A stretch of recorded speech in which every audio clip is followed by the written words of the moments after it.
Friends, welcome back to my channel once again. आज आपके साथ मैं शेयर करने जा रहा हूँ एक बहुत सिंपल हेयर कट, जो कि बहुत गुड लुकिंग हेयर कट है। उसे लेयर्स कहते हैं। सबसे पहले इसको हमने फ्रंट से फेदर कट में काटना है। फेदर कट आपको जैसे बताया है पहले और वीडियो में कि फ्रंट को हम सबसे पहले सेंटर का पीस काटते हैं। उसका जो डिज़ायर लेंथ है, जो मेरी क्लाइंट की डिज़ायर है कि उनके बाल पोनी में चले जाएं, तो मैंने उसको उतना लंबा रख लिया है और अपने साइड वाले बालों को टुवर्ड्स सेंटर कोम कर रहा हूँ, जैसे कि आप इस वीडियो में देख पा रहे हैं। इसको सबको मैं लेके जाता हूँ नोज की तरफ, और इसको हम अगर हमने ज़्यादा लेंथ क्रिएट करना तो अपने एंगल को हम फिंगर को 45 डिग्री तक टिल्ट भी कर लेते हैं। 45 डिग्री या उससे ज़्यादा भी ज़रूरत पड़ती है तो टिल्ट कर लेते हैं।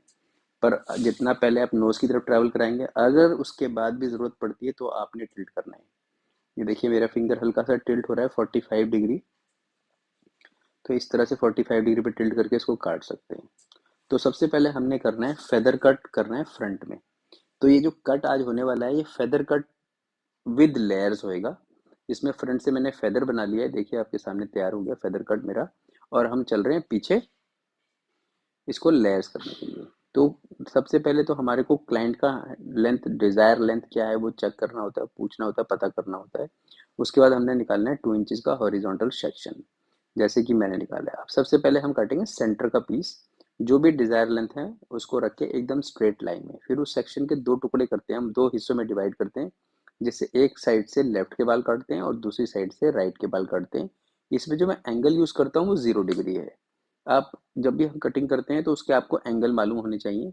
तो पहले सेक्शन में मैंने कोई भी लेयर नहीं किया है, सिर्फ मैंने उसको एक स्ट्रेट लाइन में काट दिया है। अब हम आते हैं अपने दूसरे सेक्शन पे, और अपना टॉप सेक्शन हमने सेपरेट कर लिया है। दूसरे सेक्शन में जो हमारा नीचे वाला बाल था जिसे हमने पहले काटा, वो अब हमारी गाइडलाइन बन चुकी है। वो गाइडलाइन ही काटी थी हमने। तो वो जैसे हमारे हाथ में आती है, हमने उसके बालों, ऊपर वाले बालों को लेयर्स कर देते हैं। और फिर उसके बाद जो सेक्शन में हमने लेयर्स किया उसके आधे बाल लेते हैं और आधे नए बाल लेते हैं और दोनों को मिला के ऐसे लेयर्स करते हैं जैसे अभी हुआ। तो इसमें आपको क्या होता है कि आपको लेयर्स दिखते रहते हैं कि आपके लेयर्स किस तरह से हो रहे हैं, पिछला सेक्शन कौन सा है। तो ये देखिए, तो इसको हमने लेयर्स कर लिया। तो ये